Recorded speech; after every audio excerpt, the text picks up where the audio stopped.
Guys, welcome back to the channel super ideas में आप सभी लोगों का एक बार फिर से स्वागत है।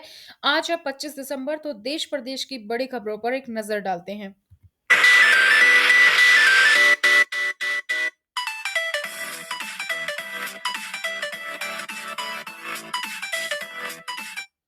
दोस्तों, अगर आप इस चैनल पर नए हैं या अभी तक भी आप लोगों ने इस चैनल को सब्सक्राइब नहीं किया है, तो चैनल को सब्सक्राइब करें, साथ ही बेल आइकन को प्रेस कर लीजिए। जैसे ही वीडियो अपलोड की जाती है, उसकी नोटिफिकेशन आप लोग को आपके मोबाइल पर मिल जाएगी। तो आज है 25 दिसंबर, यानी कि क्रिसमस। एक बार पहले सबसे आपको merry Christmas from super ideas team. तो क्रिसमस पर आप लोगों के लिए ऑफर लेकर आई हूँ मैं स्टडी पोर्टल की तरफ से। अगर आप घर बैठकर तैयारी कर रहे हैं टीचिंग गवर्नमेंट एग्जाम्स की, चाहे केवीएस हो, D triple S B, NVS, UGC NET, C TET, EMRS के बारे में, या फिर कोई भी लेवल हो आपका, टीजीटी, पीसीटी, पीआरटी या फिर प्रिंसिपल लेवल तक का, आप घर बैठे नोट्स ऑर्डर कर सकते हैं कोरियर के माध्यम से। और इसको ऑर्डर करने के लिए आपको ये जो नंबर स्क्रीन पर दिखाई दे रहा है, 8447410108, इस नंबर पर आप कॉल या फिर व्हाट्सएप कर सकते हैं। और सुपर आइडियाज के नाम पर आप 500 रुपए का डिस्काउंट भी अवेल कर सकते हैं। तो फटाफट से आप ऑर्डर कर सकते हैं, क्योंकि वैकेंसी अब 2022 में आने ही वाली है। केंद्रीय मंत्री नितिन गडकरी ने गुरुवार को कहा कि दिल्ली और लखनऊ को जोड़ने के लिए एक नई एक्सप्रेसवे लिंक का निर्माण किया जाएगा, जिससे कि दोनों शहरों के बीच आवागमन के समय को 3.5 घंटे तक कम करने की उम्मीद है। गडकरी ने आगे कहा है कि प्रस्तावित नए एक्सप्रेसवे का शिलान्यास समारोह उत्तर प्रदेश के मुख्यमंत्री योगी आदित्यनाथ की मौजूदगी में अगले 10-12 दिनों में लिंक आयोजित किया जाएगा। टाटा मोटर्स ने ईवी सब्सिडरी लॉन्च की है। Tata passenger electrical mobility limited EV space में शुरुआती प्रवेशकों में से एक। टाटा मोटर्स वर्तमान में लगभग 70% की बाजार हिस्सेदारी के साथ आगे है। कंपनी की ईवी बिक्री का एक महत्वपूर्ण प्रतिशत टाटा नेक्सॉन ईवी शामिल है। टाटा मोटर्स के पास टिगोर ईवी भी है, जिसे हाल ही में विजुअल एनहांसमेंट और अधिक सक्षम पावर ट्रेन के साथ अपडेट किया गया है। कंपनी की संचयी ईवी बिक्री इस साल की शुरुआत में सितंबर में 10,000 मील का पत्थर पार कर गई है। मुंबई में नाइट कर्फ्यू। उत्तर प्रदेश और मध्य प्रदेश के बाद उद्धव ठाकरे के नेतृत्व वाली महाराष्ट्र सरकार कथित तौर पर त्योहारी सीजन के दौरान भीड़ को कम करने के लिए पूरे राज्य में नाइट कर्फ्यू लगाने पर विचार कर रही है। कल रात सीएम उद्धव ठाकरे ने राज्य कोविड 19 टास्क फोर्स के सदस्यों के साथ बातचीत की, जिसमें उन्होंने क्रिसमस और नए साल के जश्न, शादियों, होटलों और रेस्टोरेंट में पार्टियों के दौरान सार्वजनिक समारोह से बचने के तरीकों पर चर्चा की। मुख्यमंत्री कार्यालय ने ट्वीट किया था कि जिसमें कहा गया था कि महाराष्ट्र सरकार शुक्रवार को नए दिशा निर्देश जारी करेगी। बीएमसी ने दुबई लौटने वालों के लिए भी नए दिशा निर्देश जारी किए हैं। अगर आप आते हैं तो 7 दिन का होम क्वारंटाइन जरूरी होगा। कोरोना वायरस के ओमिक्रॉन संस्करण के बढ़ते मामलों के मद्देनजर ग्रेटर मुंबई के नगर निगम ने शुक्रवार को दुबई से मुंबई हवाई अड्डे पर आने वाले अंतर्राष्ट्रीय यात्रियों के लिए नए दिशा निर्देश जारी किए। 24 दिसंबर के एक आदेश में कहा गया है कि संयुक्त अरब अमीरात से आने वाले और मुंबई के निवासी सभी यात्रियों को शहर में आने पर 7 दिनों के लिए होम क्वारंटाइन से गुजरना होगा। हरियाणा में भी अब रात 11 बजे से सुबह 5 बजे तक नाइट कर्फ्यू जारी कर दिया गया है। 200 से ज्यादा लोगों के इकट्ठा होने पर रोक है। हरियाणा सरकार ने शुक्रवार से राज्य में रात 11 बजे से सुबह 5 बजे तक ओमिक्रॉन मामलों के प्रसार की जांच करने के लिए सार्वजनिक स्थानों पर 200 से अधिक व्यक्तियों के इकट्ठा होने पर रोक लगाने के साथ साथ अन्य कार्यक्रमों पर भी रोक लगा दी है। और ये रोक अगली सूचना तक जारी रहेगी। दक्षिणी दिल्ली क्लब को अधिकारियों ने कोविड 19 प्रोटोकॉल का उल्लंघन करने के लिए सील कर दिया है। दिल्ली पुलिस और दक्षिणी जिला प्रशासन ने गुरुवार को महरौली इलाके में एक लोकप्रिय क्लब के खिलाफ भीड़-भाड़ और कोविड प्रोटोकॉल का उल्लंघन करने के लिए एक एफआईआर दर्ज की है। राष्ट्रीय राजधानी में ओमिक्रॉन और कोविड 19 मामलों की बढ़ती संख्या को ध्यान में रखते हुए दिल्ली आपदा प्रबंधन प्राधिकरण ने सभी सामाजिक और सार्वजनिक समारोह पर प्रतिबंध लगा दिया था। रेस्टोरेंट और बार में बैठने की क्षमता पर 25% की सीमा भी लगा दी थी।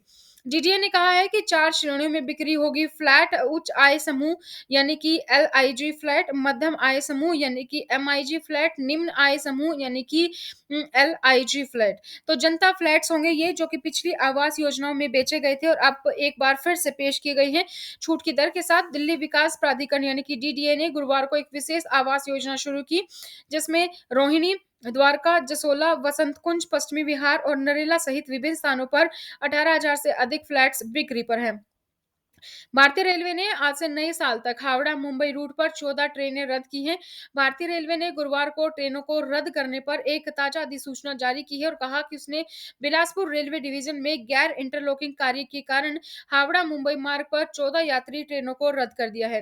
विशेष रूप से ये ट्रेनें झारखंड के विभिन्न स्टेशनों से गुजरती हैं। रेलवे की ओर से जारी नोटिफिकेशन के मुताबिक 23 दिसंबर से 1 जनवरी 2022 तक ये ट्रेनें रद्द कर दी गई हैं। आदित्य चौकरे को मिली धमकी भरा मैसेज, बेंगलुरु से गिरफ्तार हो गया है आरोपी। मुंबई पुलिस ने महाराष्ट्र के कैबिनेट मंत्री आदित्य ठाकरे को कथित रूप से धमकी देने के आरोप में बेंगलुरु से एक व्यक्ति को गिरफ्तार किया है, जिसके बाद राज्य सरकार ने गुरुवार को घोषणा की थी कि विधायकों और अन्य को धमकी देने की घटनाओं की जांच के लिए एक एसआईटी का गठन किया जाएगा और एक नीति तैयार भी की जाएगी ऐसे मामलों से निपटने के लिए। उच्च जाति के छात्रों द्वारा उनके द्वारा तैयार खाना खाने से मना करने पर दलित रसोइयों को बर्खास्त कर दिया गया है। यह घटना है उत्तराखंड के चंपावत जिले के एक सरकारी माध्यमिक स्कूल की, जहां पर मिड डे मील भोजन परोसने वाली एक दलित महिला को कथित तौर पर उसकी नौकरी से हटा दिया गया था, क्योंकि उच्च जाति के छात्रों ने उसके द्वारा पका हुआ भोजन खाने से इनकार कर दिया। घटना चंपावत जिले के सूखी ढांग के एक स्कूल में हुई। इस महीने की शुरुआत में भोजन माता के रूप में उनकी नियुक्ति के एक दिन बाद ही छात्रों ने उसकी जाति के कारण उनके द्वारा बनाया गया खाना खाना बंद कर दिया और घर से अपना खाना टिफिन बॉक्स में लाना शुरू कर दिया। 358 ओमिक्रॉन मामले आए हैं अभी तक। दिल्ली और मुंबई में सबसे ज्यादा स्पाइक देखी गई है। दिल्ली ने शुक्रवार को 24 घंटों में 180 कोविड मामले दर्ज किए हैं, जो कि 6 महीनों का सबसे उच्च है। तो मुंबई ने 680 नए मामले दर्ज किए गए हैं, जो कि 78 दिनों का सबसे उच्च है। ओमिक्रॉन मामले की बात करें तो दिल्ली में 67 है और महाराष्ट्र में 88 है। भारत में कुल मिलाकर अभी तक 358 ओमिक्रॉन मामले जो हैं वो सामने आए हैं। यूपी में नाइट कर्फ्यू लॉन्च हो चुका है, अन्य पाबंदियों के साथ रहेगा। तो उत्तर प्रदेश में नाइट कर्फ्यू की घोषणा की जा चुकी है। शनिवार यानी कि आज से ही रात 11 बजे से सुबह 5 बजे तक ओमिक्रॉन कोरोना वायरस संस्करण के प्रसार पर बढ़ती चिंता के बीच ये आदेश जारी किया गया है कि जो नाइट कर्फ्यू है वो आज रात के 11 बजे से सुबह 5 बजे तक लागू रहेगा। इसके साथ ही केवल 200 लोग ही विवाह और सामाजिक कार्यक्रमों में शामिल हो सकेंगे, जिसमें सभी आवश्यक कोविड सुरक्षा प्रोटोकॉल का पालन किया जाना चाहिए। सरकारी सूत्रों के द्वारा माने तो मुख्यमंत्री योगी आदित्यनाथ ने सभी दुकानदारों और व्यापारियों को भी नो मास्क नो गुड्स नीति का पालन करने के लिए कहा है। प्रतिबंधित सामग्री पर रूस ने गूगल पर 98 मिलियन डॉलर का जुर्माना लगाया है।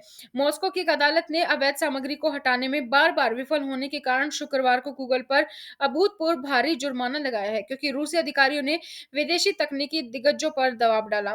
टेलीग्राम पर अदालत की प्रेस वार्ता सेवा ने कहा कि अमेरिका फर्म पर 7.2 बिलियन रूबल यानी कि 98 मिलियन डॉलर 86 मिलियन यूरो का जुर्माना लगाया गया था। रूस ने हाल ही में दुनिया की सबसे बड़ी टेक कंपनियों पर अपनी सामग्री को ठीक से मॉडरेट न करने और देश के मामले में दखल देने का आरोप लगाते हुए उन पर जुर्माना लगाया है।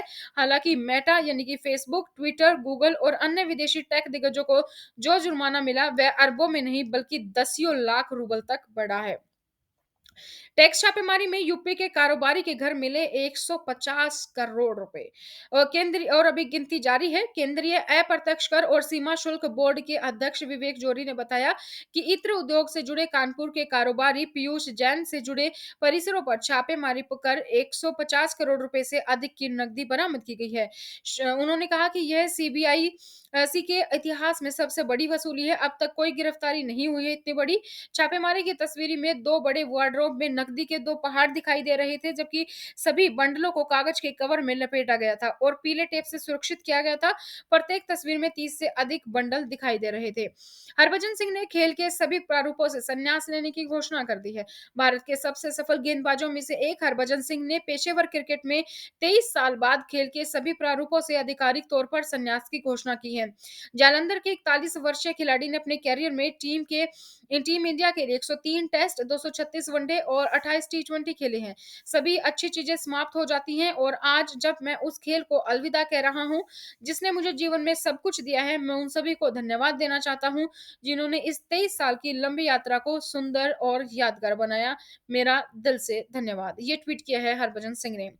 कोविड नियमों का उल्लंघन करने पर दिल्ली रेस्टोरेंट डियाब्लो सील कर दिया गया है, जहां पर 600 लोग जो है पार्टी में मौजूद थे। अधिकारियों ने कहा है कि राष्ट्रीय राजधानी में बढ़ते कोविड मामलों के बीच दिल्ली पुलिस ने दिल्ली आपदा प्रबंधन प्राधिकरण या डीडीएमए के दिशा निर्देशों का कथित रूप से उल्लंघन करने पर मैरोली में एक रेस्टोरेंट को सील कर दिया है। जहां पर गुरुवार रात करीब 10:45 पर रेस्टोरेंट के करीब 600 लोग मौजूद थे।